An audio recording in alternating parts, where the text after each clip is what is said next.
All right, hello everyone. Welcome to this RTDNA webinar. My name is Nisha Patel. I'm a senior business reporter at CBC News, and I'm so excited to be moderating this panel today.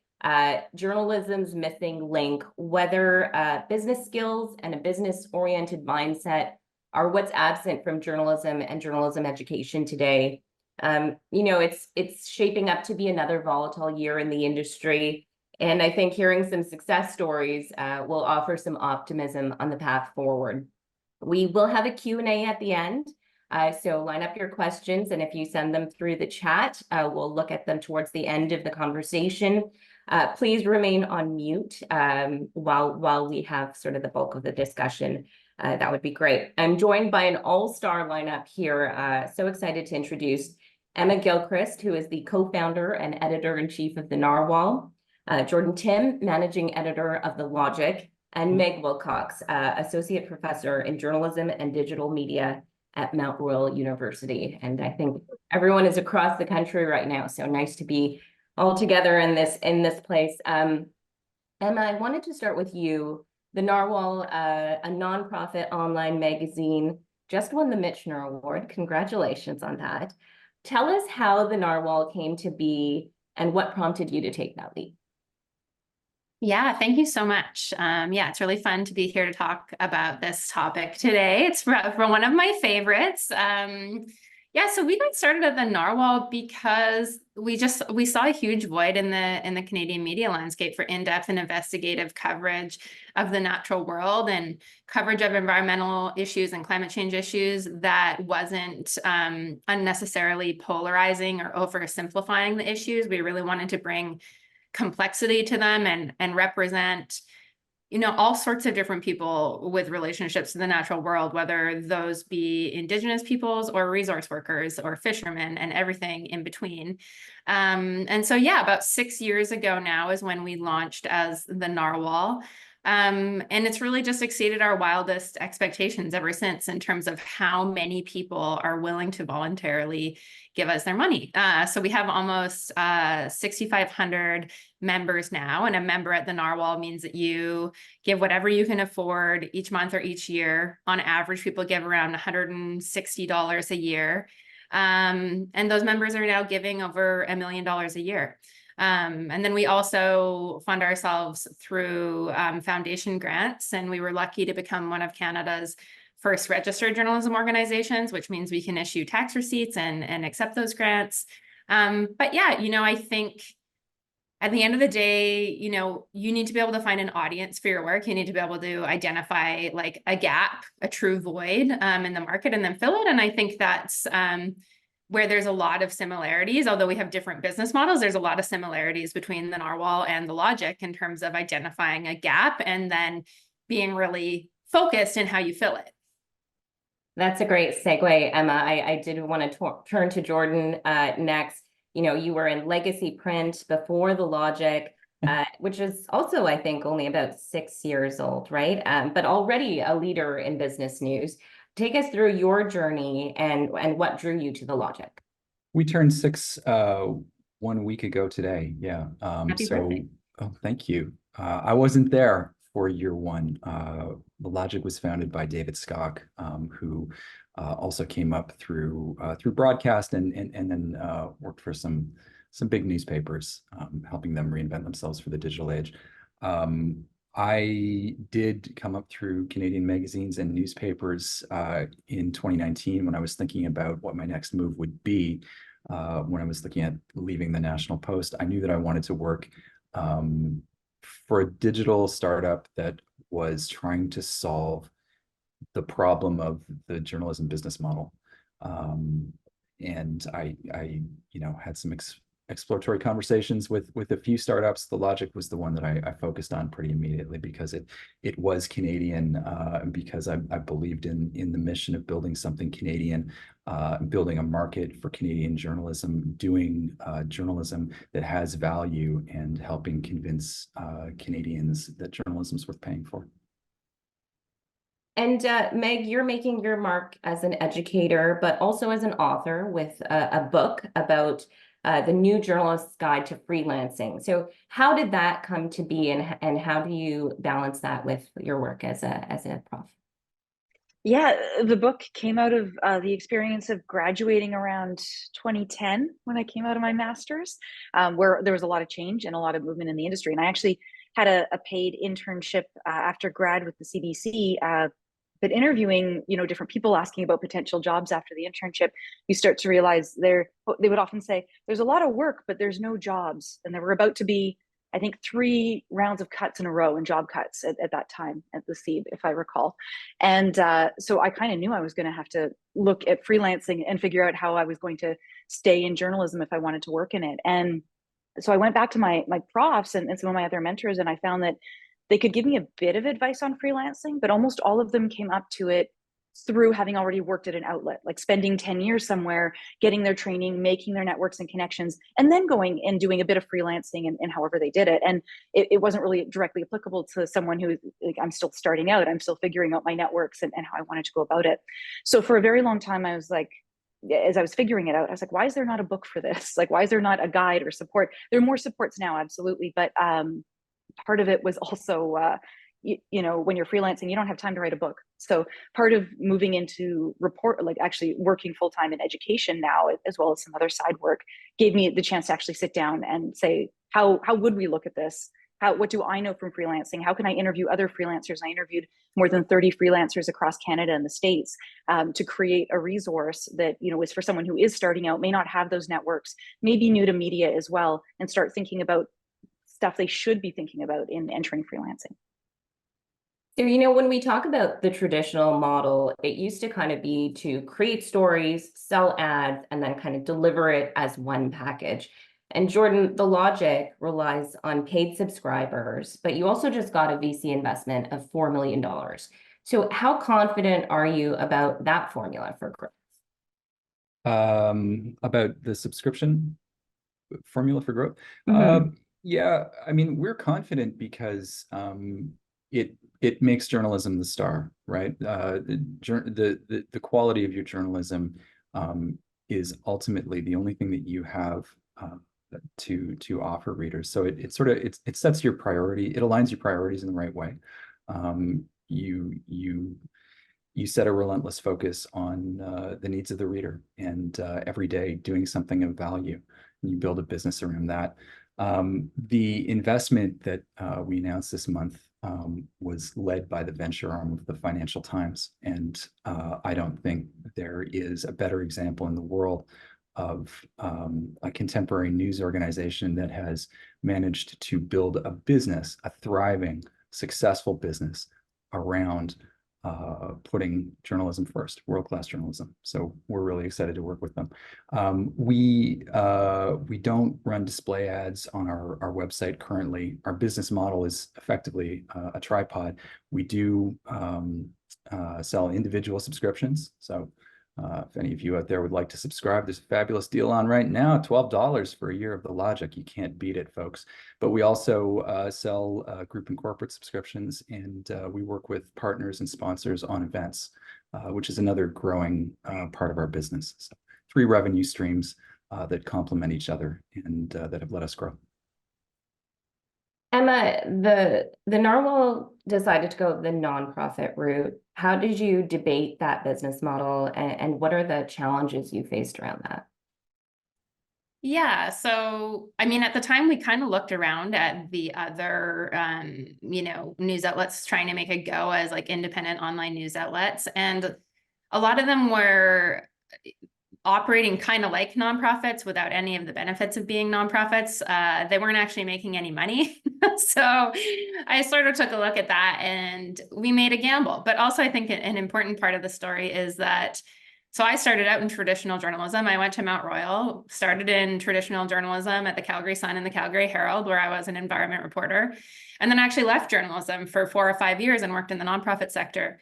And that's where I learned everything I needed to know to start the Narwhal. I kind of merged those 2 experiences, but I learned how to fundraise, and I learned how to build a movement of people, and I learned how to build a group of monthly donors. And so, in part, I think probably, and this is maybe part of the challenge we're talking about today is like you kind of choose what you know, and a lot of journalists don't necessarily, come pre-populated with ideas of how to run a business. I came with ideas of how to run a nonprofit, knowing that that is a, very, successful model to run an enterprise. Actually, about 10% of the Canadian GDP is nonprofits. It's a huge part of our society.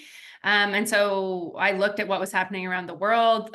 In the US, there's over 400 nonprofit news organizations. We became the first member of the Institute for Nonprofit News and implemented all of, their really great guidelines around financial transparency and ethics.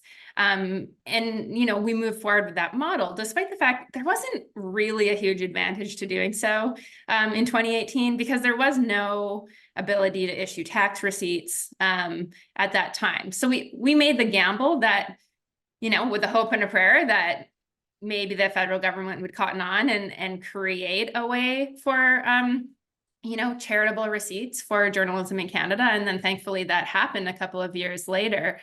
But yeah, I think it allowed us to just have a very clear mission statement. And like I say, at the end of the day, that's what I knew how to do. So I did what I had experience in.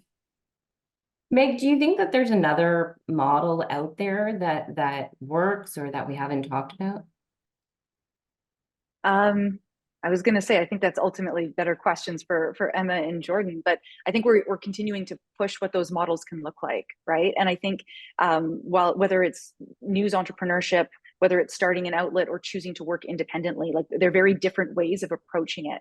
And I think that sometimes gets missed a bit, that, people will say, oh, are you an entrepreneur? And sometimes freelancers may not feel that way because they think about the idea of creating something. They're, I think, complementary, but can be different skill sets as well. And I was going to say, Emma, we brag about you all the time. We're very proud of the work that you've been doing. I didn't overlap with Emma, but I hear about you a lot. Meg, with freelancing and with other, all the other models, there's a huge element of risk. How do you think journalists should prepare themselves for that element of risk? Yeah, that's something. So the book that I've written, I actually teach in our program as well. So it's a 4th-year required course now, media entrepreneurship, where we focus on freelancing and other skills around it. And the students are acutely aware of the risk. They are so nervous coming out of, like, all they hear from people, whether they know media or not, is, it's in turmoil, it's in crisis, is normally what we hear. And they're trying to figure out what their options are and how to navigate it. And I actually find that talking about freelancing helps them identify the variables and understand how they can control them somewhat. Understanding your own personal finances and, how you might bill for something or how you might, pitch something helps them understand how they can navigate and make sense. And I think in some cases, obviously, many people would love to get a full-time permanent job at a news outlet, but in a world where we're seeing cuts so regularly as well, that doesn't necessarily seem like a safer bet. So I think we sort of see it in the way I teach it, is that it's another tool in their tool belt that they can apply in different ways to help navigate this uncertainty, these new systems that we're still trying to figure out. I think talking about business models makes a lot of journalists uneasy. It was for a long time seen as quite ghastly for a newsroom leader to even mention revenue streams, right? So Jordan, do you think that is an outdated attitude? I thought it was an outdated attitude when I got my first internship in 2006. I'm sorry to date myself here. My first internship was at the Walrus, summer 2006, and I got there and they said, oh, you should have been here last year when we had money. We were paying people $2 a word and there were parties and it was fantastic. And after that, I did a year-long internship at Maclean's, and I walked through the door and they said, you should have been here last year when there was money. We would have put you on a plane to do this story. It would have been fantastic. Just give us 300 words off what the LA Times wrote instead. At a certain point, you start to ask yourself, why isn't there money? Where did it go? I think it became clear to me it was incumbent on me to learn about the industry that I wanted to work in. It was always strange to me to encounter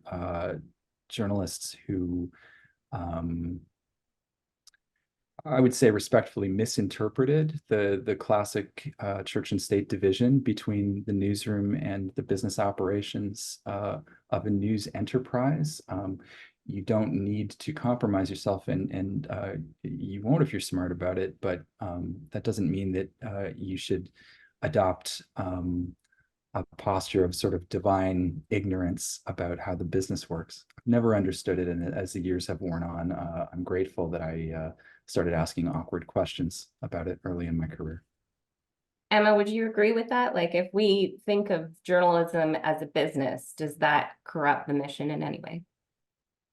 I mean, I obviously don't think that it does. I think that I would put that line of thinking in a category of, I think there's a lot of status quo thinking in journalism that kind of gets passed as like, you know, I don't know, some kind of ideas about ethics or good journalistic practices that are just like, they're actually just old ideas that we need to rethink. Like, one other example I always give is, I always say the narwhal is a little bit like the environment section of the newspaper, except there isn't one of those. And especially in the early days, like, people would kind of like to malign us a little bit, like, oh, you're like environmental activists, like you only write about the environment. And I'm like, there's a business section of the newspaper where they center business concerns. We have an environment section where we center environment concerns. Like, what is different about that? There's nothing different about that. You're just centering a different set of concerns. And so I think there's a lot of ideas like that in journalism that are just like, we kind of need to give them another look. And I think the success of new models, you know, of which there are hundreds to look at across North America now, is largely based on the integration of the acknowledgement that we need to raise money somehow. And there's lots of different ways to do it that are successful. But, you know, I think that's probably one of the keys to our success at the Narwhal is our audience team that really kind of bridges the worlds of like the journalism, how do we get it to people, and how do we get people to pay for it? And, you know, we've trained a whole cohort of people who know how to raise money now. They know how to write a fundraising appeal. They know how to talk about impact. We have an impact tracking system at the Narwhal where we can categorize our impact on every single story and track it based on 6 things that we're tracking. And, you know, that's important stuff, and it should be important. And it's part of everybody's responsibility to be thinking about those things, because as a nonprofit, our entire goal is impact. That's why we exist. And it's also how we raise money, is by showing that there's a point to what we do. And I think, you know, probably all newsrooms should be working on how you show that there's a real purpose to the work that we do. Emma's talking about training, Meg. Is this also where journalism schools need to step up? Do we need some kind of more formal training for business leadership?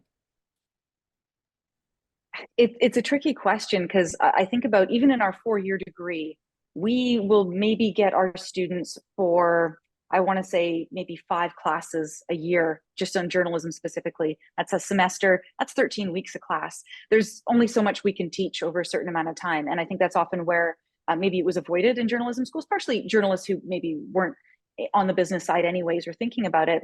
But how do we also get, you know, chances for in-depth conversation on reporting and technical skills and all these other things that we want students to come out with? But I think it has to be part of the discussion. And as I mentioned, it is a required course at our university. Some other schools do have freelancing as electives, but I don't believe it's required anywhere else right now. So I think part of it is the program needing to change, but also finding the right people who can come in and teach and support as well. And that can be a bit challenging. We're interesting in our university. I think we're the only journalism school in the country that now we're tied with the business faculty at School of Communications and Business. So there are opportunities for crossover, especially with, we have entrepreneurship and social innovation programs. We haven't fully taken advantage of that yet, but it's something that we've been looking towards, and especially with establishing this course and now requiring it has been a way to move forward. But the other thing I just wanted to mention, sort of thinking a bit around new models that kind of jogged my memory, was what we're looking at our school now is, how can we advocate for journalism, right? How can we, you know, bring people through the program, or our minors, that they learn about the importance of journalism and the value of it, whether they're journalism students or not. Maybe they're doing gen ed or other electives. And also part of it is, how can we as a school leverage support through universities. So I run, for example, our community podcast initiative. We are acquiring grants to actually work with community organizations and outlets to either support internships or have fund other projects that might not get funded otherwise. So sort of becoming an institution that can help, and I guess we could say, like other journalistic outlets to do their work. Do you get any pushback, Meg, from, the faculty or the students about, having this element of business skill? Faculty, not at all. There was lots of support. We already had the course, but it was sort of formatted differently, and I redid it a couple of years ago with the look to freelance. I get pushback from a few students that just say they don't want to do it, but it's also like we have some very practical assignments, like my students learn how to do their taxes, and honestly, they're pretty excited by that. Like they're nervous about it, but when they go through it, they realize the importance of it. So I found it's been really open. And even, I was at a conference earlier today talking to other journalism educators, and those that don't really have a course right now are saying it's on their radar. They realize they need to be addressing it. So I think for the most part, there's an openness to it. It's just finding the way to fit it in the curriculum and to bring in the right expertise. And I just want to remind anyone, if a question pops up that you want to ask one of our panelists, please just throw it in the chat and we'll get towards it at the end of the conversation. I wanted to ask Jordan, when you think about larger news organizations that are quite slow moving and resistant to change, what kind of things can you offer them when they're going through a transformation? I mean, the first thing I'd say is, Meg, boy, I wish somebody, when I was in J school, had taught me how to do my taxes. That would have been one of the more useful things I'd learned. I don't want to presume to give advice to legacy media organizations. I think that there's a narrative that has taken hold that everybody who runs these legacy media organizations, they're dinosaurs, they don't get it, they're making bad decisions, they're running it into the ground, it's their fault that there's no money. I want to be careful because there are a lot of smart, talented, dedicated people there. I guess the one thing I would say, the biggest thing that worries me when I think about the future of The Logic, 5 years down the road, 10 years down the road, it's not, are we going to sell enough subscriptions to break even? It's not, are we going to, deliver impact for our subscribers with our journalism? It's, are we going to have the talent to make the impact to sell the subscriptions? Are we going to be able to cultivate enough journalism talent to keep going and to build the organization the way we want to? The thing that the only thing I would presume to say to legacy media companies is if there's a perception that it's a buyer's market for talent because there are so many journalists looking for work, I think you got to be careful about that. There is a lot of talent leaving the industry, and I know that legacy media organizations are often faced with difficult decisions. Just in my brief career, we've seen the hollowing out of the middle class of journalism, the editors, the mid-career reporters who not only deliver so much value for readers and viewers, but who do so much to mentor emerging journalists. When those people walk out the door, they're very, very, very difficult to replace. And if you don't have talent, you don't have a business. You don't have a business model. I guess that's the only thing I'd offer. Meg, those people who are in the middle of their career, is there a place that you think that they can develop their business skills and maybe find a new path forward in the industry? I think it's tricky because certainly no one's going back to school to do that. But I think opportunities for, I want to say shorter, like micro credentials, or I'm thinking, I know some of the, I'm thinking the freelance unions and whatnot do some workshops and support around there. So I think there is support in those environments if you are wanting to learn those skills. And I think it's always looking, I think, to your community too, right? Colleagues, other people who might be in similar situations to be able to learn from each other as well. It would be nice if there was something a bit more formalized. The question is, how do you deliver it in in an accessible way and make it not too expensive and those types of things as well. But I do think that the advantage now is I feel, at least I think about my other freelance friends and some of the connections I've made, Slacks or chats, or being able to talk to more people are working this freelance work now, for better or worse, which means that you can talk to other people about it. I feel like when I was starting and doing the mix of contract and casual and all those other things, when I was in 2010, a couple of my classmates were, and that was about it. It was harder to talk to people about it. So I think now it's becoming more of a discussion. And I think seeing these groups, whether that they're not true unions, providing those supports has been really helpful. Emma, if someone wanted to start their own media organization, whether it's, a website or a podcast or a Substack or whatever it is, what should they be thinking about? Very good question. Many, many things. One thing I wanted to mention actually is that just harkening back to something Meg was saying, when I went to Mount Royal, which given was nearly 20 years ago now, at that time, Mount Royal required every student to get a degree to take an entrepreneurship class. And me and Jeremy Klazas, who ended up starting the Sprawl, were in our entrepreneurship class together and literally did this group project. It was very, it was kind of like, now I look back on it and I'm like, it was like forecasting the future or something. We had to create this business plan for a surf shop. Later took up surfing also.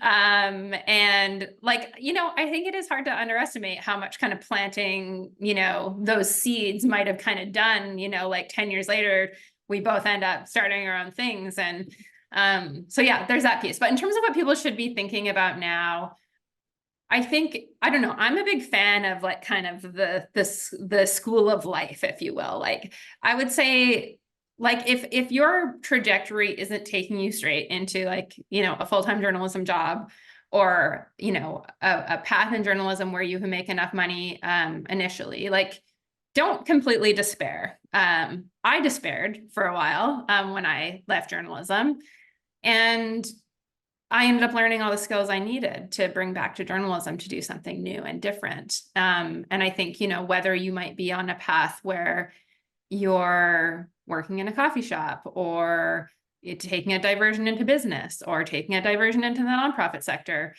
like, you can always be learning. You can be reading, broadly, like business books. Like, I've been very influenced by Jim Collins and like this, the whole world of like business advice out there, like hugely. And that was hugely instrumental to starting the Narwhal. So I guess it's all to say, like, the path is likely not as linear as you might want it to be. I could have never imagined starting the Narwhal. Like, people sometimes ask, like, did you always have this vision? I'm like, no, because nothing like this existed at the time that I was in journalism school. Like, I can look back in my journals actually, and I used to write a lot about Adbusters magazine. That was really the big inspiring thing when I was in journalism school, was Adbusters magazine. There wasn't something else to aspire to. And when I left the Calgary Herald, my editor actually said, like, look, if you walk out that door, like, you're never going to work in journalism again. And I was like distraught about that. And I don't fault them for saying it, because that probably felt very accurate at the time. And then the world changed. Over the next 5 years, the world changed, and the ability to start online news outlets evolved. And the world's, it's always changing. So, don't despair. Pick up knowledge and expertise wherever you can along the way, and be thinking about, you need to figure out, like, to harken back to Jim Collins and his good to great concept, you have to be thinking about what can you do better than anybody else in the world. You really need to narrow down and have a focus, figure out that there is a gap in the market. And then really, I think the big mistake many people make is trying to do too much and not doing any of it really well. And I think when you look at the outlets that have really succeeded, it's because they do really, really high caliber reporting. Like, if you look at the Logic, right? Like, they're doing something nobody else is doing. And so, spend some time and really ponder that. What is the thing that nobody else is doing that you might be able to do better than anybody else? And now there's lots of ways to start things, like, now I think, well, geez, like, if I was starting something today, maybe I would have just started a Substack and gone like that way. I wouldn't have had to, kind of craft this whole thing out of, bits and pieces. So yeah, those are some thoughts. Jordan, you want to weigh in on that? Because like, yeah, the logic, the narwhal, that hyper local focus, either on topic or geography, is that a trend that we'll see more of? I think it's absolutely the place to start. I have a complicated relationship with the word niche. I know it's fashionable to talk right now about how the future of media is niche. You just got to find your 1,000 biggest fans. I appreciate that. There's something to that. I want to be careful that we don't draw any conclusions about what the future of any of these new startups looks like. But to Emma's point, absolutely, when you are launching something, it is so important to have a very clear idea of who the reader is, the subscriber, the donor, the viewer, the listener, whomever, who it is you are trying to reach. You need a very clear sense of what your value proposition is, and you need to stay focused on it and build slowly. When the Logic launched in 2018, we had a much tighter focus on technology. We talked a lot about the innovation economy, and we still absolutely care about tech. We report about tech. It's at the center of everything we do. It also provides a lens through which we view other business stories and economic stories as we have grown. Our ambitions are growing. The breadth of our coverage is growing. We cover the energy transition. We cover electric vehicles. We cover macroeconomics. We're starting to take a cast some eyes at Bay Street. But if you start trying to be everything to everybody, you will be nothing valuable to anybody. That's a place where you can quickly get into trouble, I think, as a startup. If I can say just one more thing, I am personally really inspired by the success that Emma and her team at the Narwhal have had. Even though we have business models and different business models, and in fact, to some degree, because we have different business models, because there is no one way to do this. And one of the things that we really believe at The Logic is, yeah, we want to do meaningful journalism. Yeah, we want to create jobs for journalists. We also want to help forge a path for other journalism startups to follow. We are learning as we go, and we are happy to share what we have learned. Anybody who is thinking of starting something, whether themselves or launching a startup or whatever, we are always happy to talk and share what we learn, because we will need many new startups in Canada over the years to come to serve the country. I love that energy, Jordan. Meg, when we talk about that, having a niche, having a focus, freelancers, students, how can they turn that idea into something viable? Yeah, I think it's one of the things we talk about in class, and it's sort of identifying students' interests and where they want to go. And in our classes, our students get to pitch a lot of their own stories anyway. So it's encouraging them to take, their own knowledge and their own experience and apply it through the lens of journalism and how they might be pitching or doing their work. But to go to that, right? Especially, information that they have through their communities and how they can, put that forward. I think many of the students are already pretty good at the idea of like sort of the branding or the idea that they're online or how they might want to identify. But I also try to encourage the idea of freelancing, especially when starting out, is actually a way to test out a bunch of things that, when you graduate, you're interested in a lot of different things. And the nice thing about starting as a freelancer is maybe you think you want to write in tech. Well, why don't you pitch some stories and see how it goes? But maybe you have an interest in fashion or something too. You can actually try out a few things and see what's going to resonate for you. I had a student this year who was convinced he's going to want to work in gaming and doing stuff around that. And actually around the project in the class, he came to the end of it and he said, I've learned video games are for fun for me. Like I don't want them to be my work. I want to focus instead in these other areas. And I think getting a chance to try that and learn you don't want to do it is equally as important as finding those things that are exciting as well. Do you think that we need to be doing more to kind of give financial literacy skills, business skills, as people come up through the education system. Yes, and that's just across the board. That's not in journalism either. Part of the way in the book, but also how I teach the course is if you're a freelancer, you're more likely to start as a sole proprietor, right? And that means that when you're filing your taxes or putting in your doing your money, it's actually tied to your own taxes. You do it as one whole thing. So we actually start by talking about budgeting and like personal costs and life and how do you plan for those things? Because if you understand your day-to-day dollars, then you can start to understand how much you need to make, and also how you might be wanting to value things as you get into negotiations and doing that work and thinking that taxes have to be taken off, adding that onto your prices. And so it's one of those things that I think by understanding these basic, personal finance skills, you can then apply it in business or in your work as well. But it's skills they're going to be using across the board, regardless of where they end up. And so then if you become an entrepreneur like Emma, you will be able to look at the books and figure out how it's all going. Emma, as an entrepreneur, is there anything that surprised you when you went down this path? So many things. I think I always had the financial literacy that was just, I don't know, built into me from a young age. I used to sell freezies on the side of the road for lunch money. So I just always loved finance. And, I think those people are amongst us in the journalism world. But yeah, things that surprise me. I think one of my biggest pieces of advice is to hire an operations director before you fully need one. Because the moment you realize you really need an operations director, it's too late.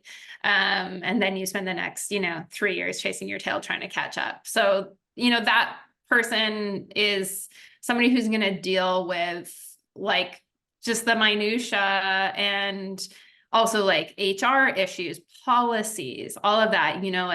I think we ended up hiring an operations person around staff person number 10 at the Narwhal. We have 26 staff now.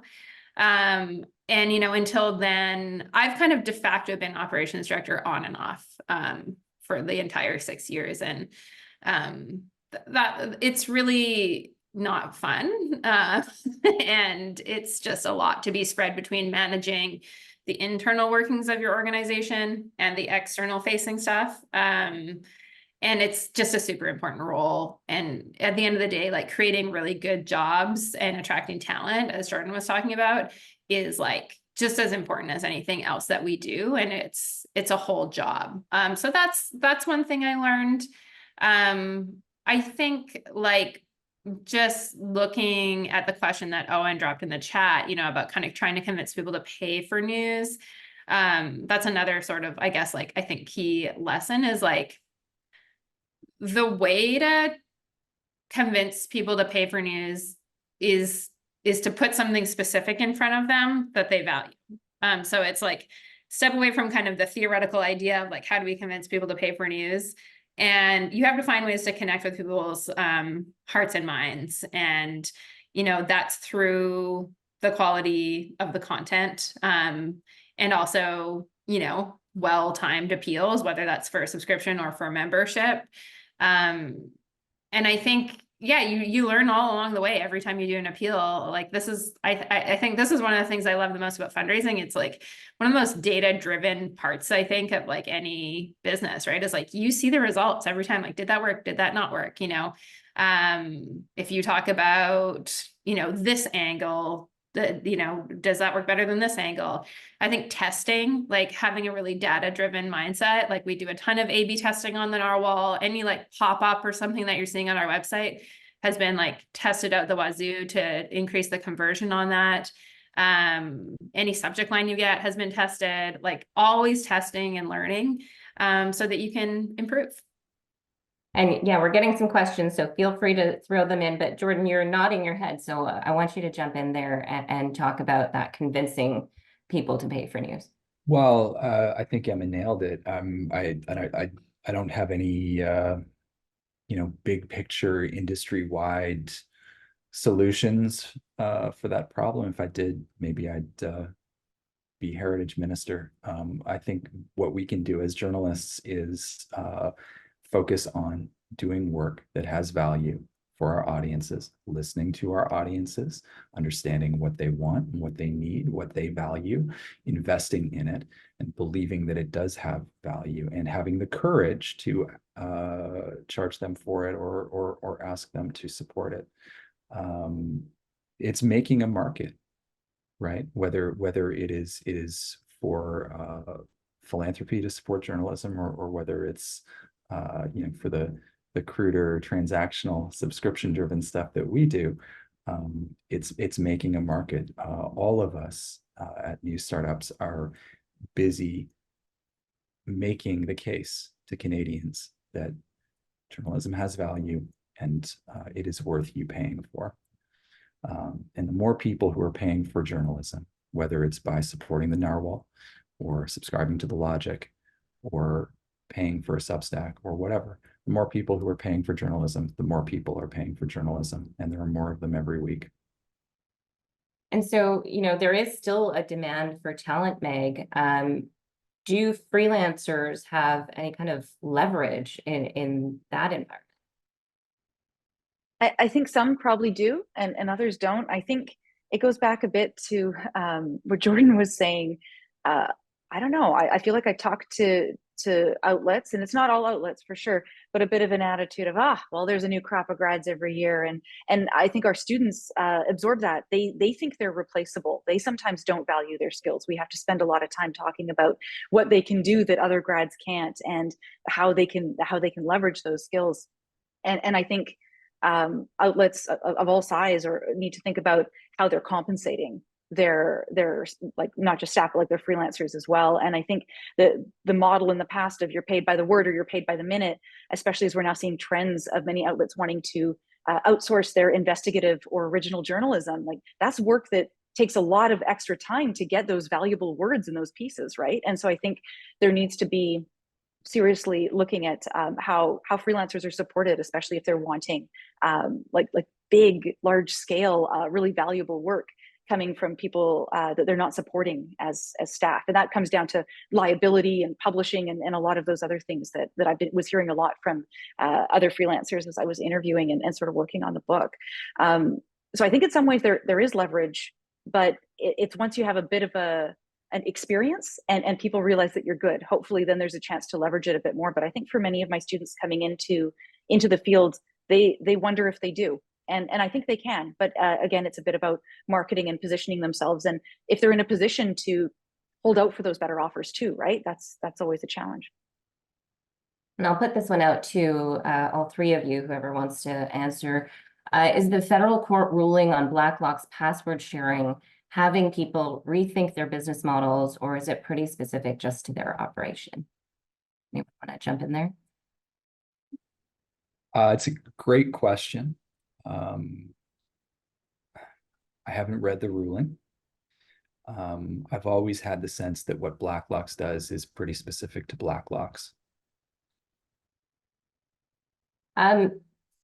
Meg, on top of sort of business skills, financial literacy skills, is there anything more journalism schools could be doing to help reporters and editors and everyone who is creating content kind of better keep and attract audiences? I think it's something that we are trying to work with in addressing in classes, but the challenge sort of comes down to, and I think a bit about Emma talking about the idea of early on hiring, let's say, a director of operations, is that not all content creators are necessarily content marketers, and often how do you bridge those two things that are actually often very different disciplines? And so it's either bringing in the right people, but finding the right time to bring that in. And again, in the limitation, I think of us as a program, like, do you just do a set marketing thing, or do you try to bring it in modules? The students are aware of a lot of it. They're learning a lot about it just through interacting on media and reading and outside of it. But sometimes I feel like whenever I speak to someone they always have an idea of what journalism school should be teaching. And I'm not saying that there's a lot of stuff that we could be doing better or schools could be doing better. But it's also thinking about in a world where you're being asked to maybe do anything, what are the key tenets that we can teach and support and embed that curiosity in students so they understand to keep learning after they graduate and update their skills and to focus in the areas where they want to go. Emma, in this new era, do you think that people can just be journalists, or do they have to be like business people as well? I think, some people can just be journalists. If you're one of those people who lands like a great full-time job at an outlet, then some people can.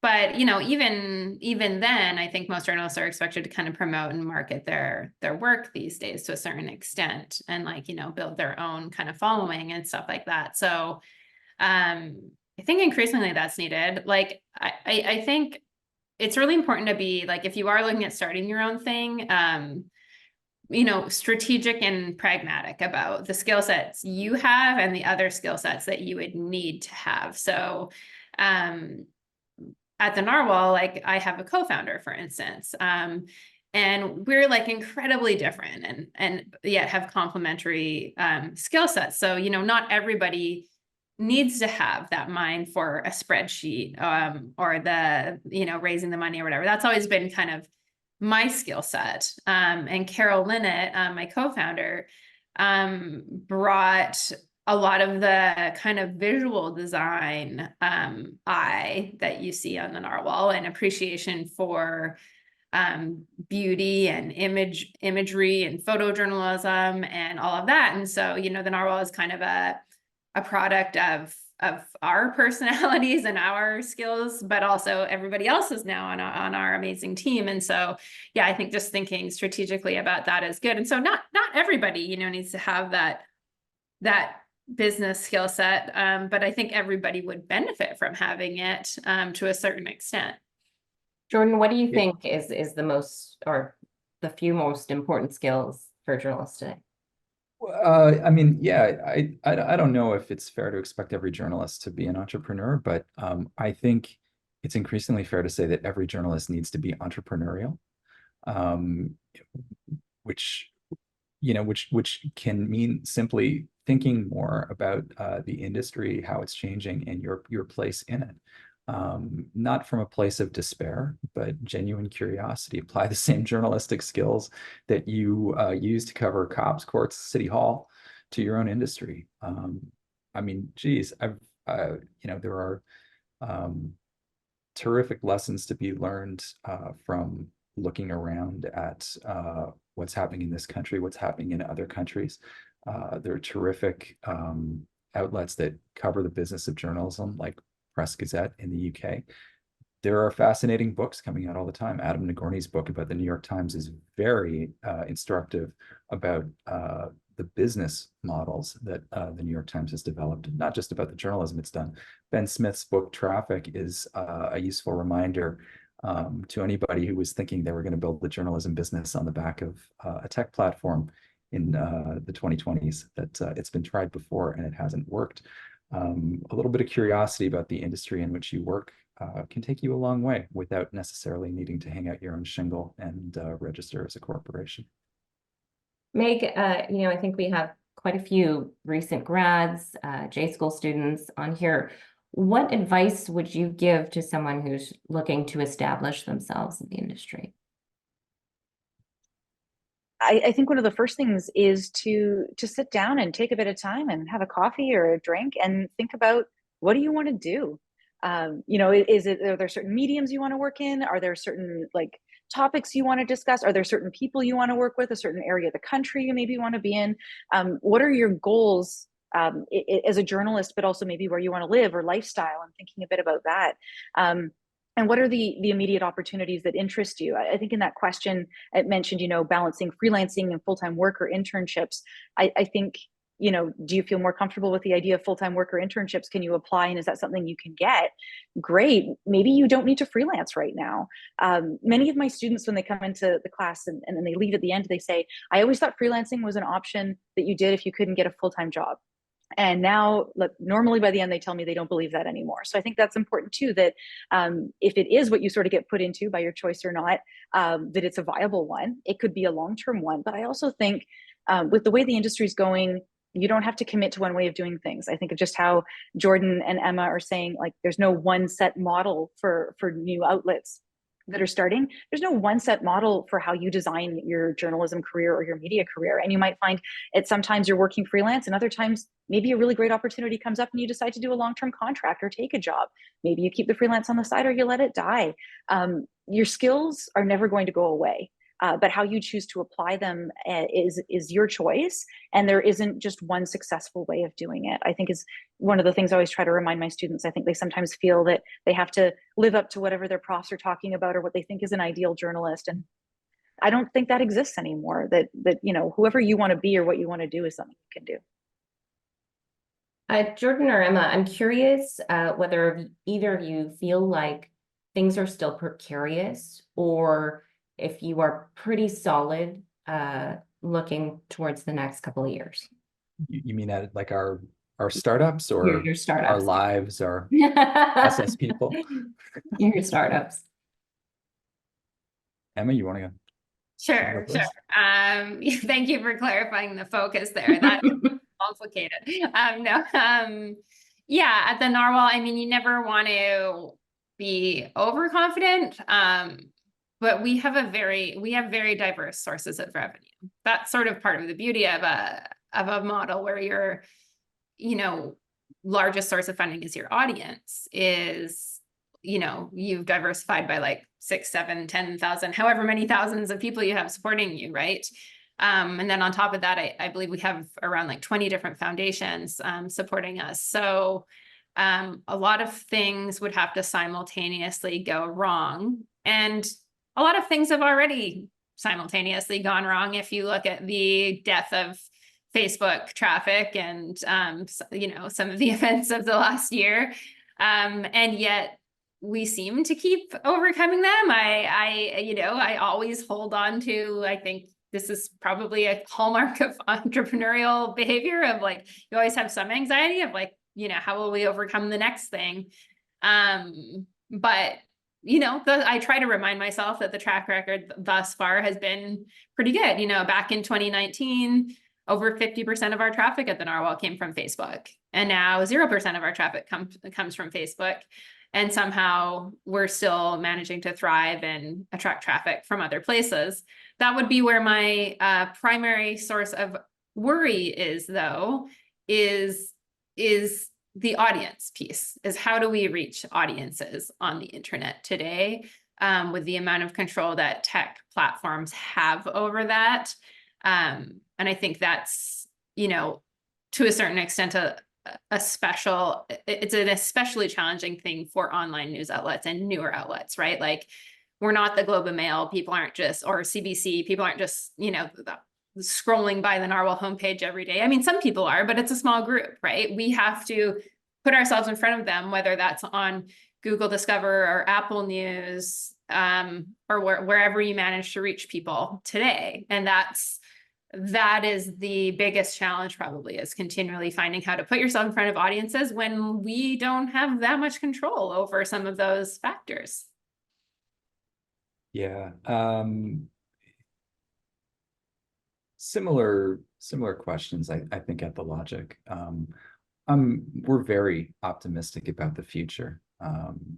You know, we put in 5 or 6 years of pretty hard work, and this month that has led to some very good news for us, an investment in a partnership with one of the world's few genuinely great news organizations.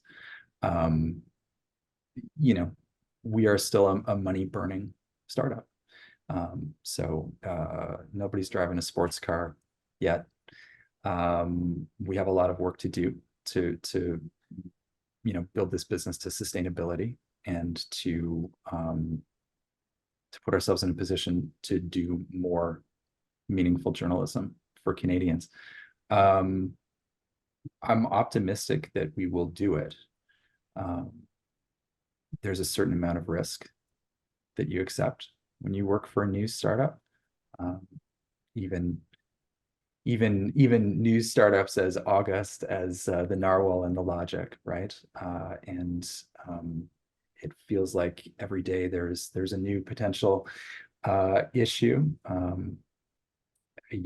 Last year when I spoke at an RTDNA conference, I talked about the prospect of how AI would influence search online, and I think it all felt a little sci-fi to some of the folks in the room. It's here. It's being released into the wild, and it's too soon to tell how that's going to affect the discoverability question that Emma raised. One thing that we've tried to do at The Logic to address that is from the outset, we've always tried to own the relationship with our readers. We rely so heavily on email and have for the last 6 years as a way not just to communicate with our readers, but to let them know when we have published a story. And that has meant that we've been relatively insulated from the changes in the way platforms have handled news in Canada, but not completely insulated. And the future's an unknown. At the end of the day, though, we trust in the quality of the work, in working with great people, in running a sound, fiscally conservative business, and believing in the worth of what we're putting out into the world. Okay, so bringing it back to kind of the headline topic here, just wanted to give each of you, maybe 60 seconds, final thoughts on business savvy, business know-how. Is that the missing link for journalism today? You want to start, Meg, and then Jordan, and then Emma.